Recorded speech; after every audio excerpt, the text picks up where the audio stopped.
दोस्तों नमस्कार। एक बार फिर से स्वागत है द न्यूज़ कवर में। मैं कमल किशोर हाजिर हूँ एक नई कहानी के साथ। दोस्तों,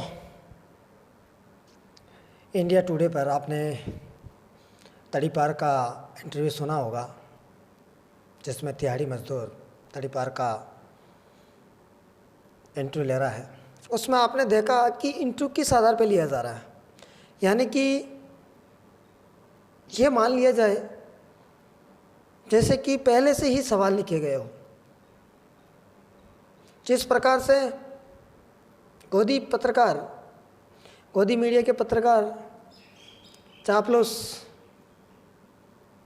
दीपक चौरसिया ने जिस प्रकार से सवाल लिखे गए थे, उसी आधार पर उन्होंने जितनी भी खबर की, जिस खबर पर रिसर्च किया गया और देखा, तो आपको लगा था कि यार ये सवाल तो रटे रटाए होंगे, लिखे होंगे पहले से।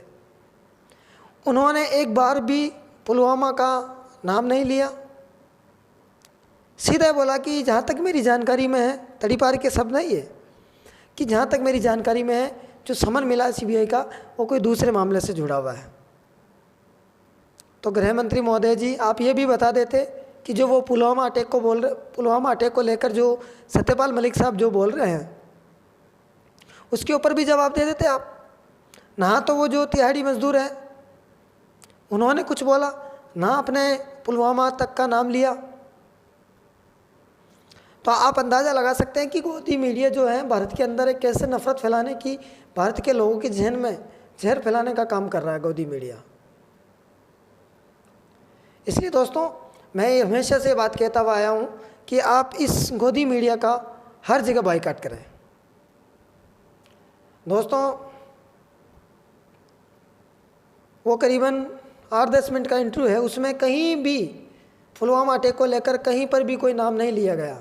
सिर्फ हवाई बातें तिहाड़ी मजदूर और तड़ीपार की ओर से की गई है।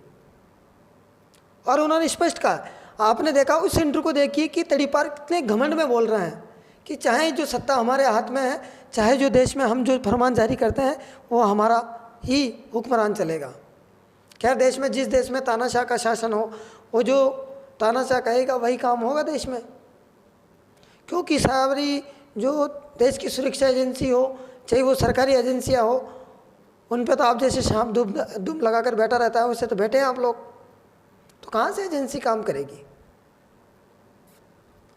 यानी कि जो भी एजेंसी काम करेगी, जब तक एजेंसी को बीजेपी के हेड क्वार्टर से आदेश नहीं मिल जाता, जब तक वो कार्रवाई नहीं करेगी।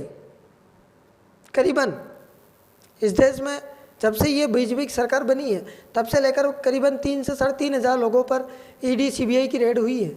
उसमें से आपने कितने लोगों को जो है डिटेन किया? करीबन 23 लोगों को। ज़रा सोचिए कि आपकी सीबीआई की रेड लाखों करोड़ों रुपए खर्च करने के बावजूद आप 3-3.5 हज़ार लोगों के घर पे आप सीबीआई ईडी की रेड पटकवाने के बाद, लगाने के बाद, अगर आप 23 लोगों को डिटेन करते हैं, तो इस देश की एजेंसियों का आप अंदाज़ा लगा सकते हैं।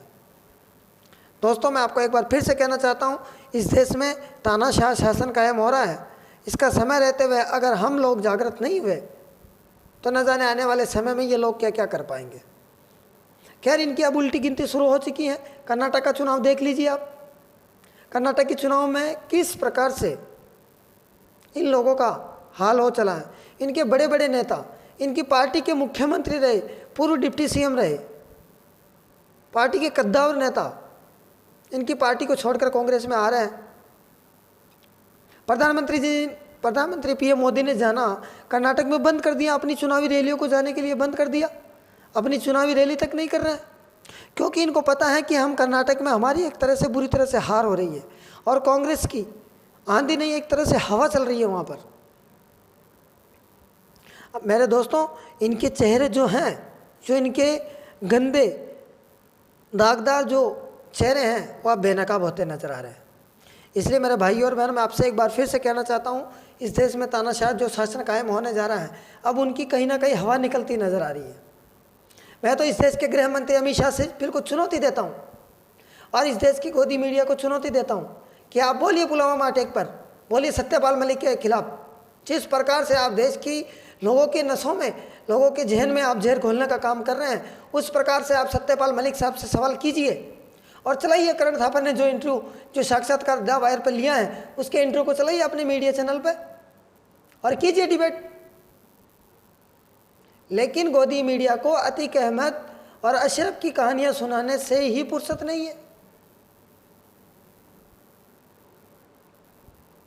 सवाल कहां से करेंगे, क्योंकि ये मेन मुद्दे से जुड़े हुए सवाल तो कर नहीं सकते और ना इनकी हिम्मत है। जो बीजेपी का IT सेल कहता है वो शाम को उसको लेकर डिबेट कर बैठते हैं।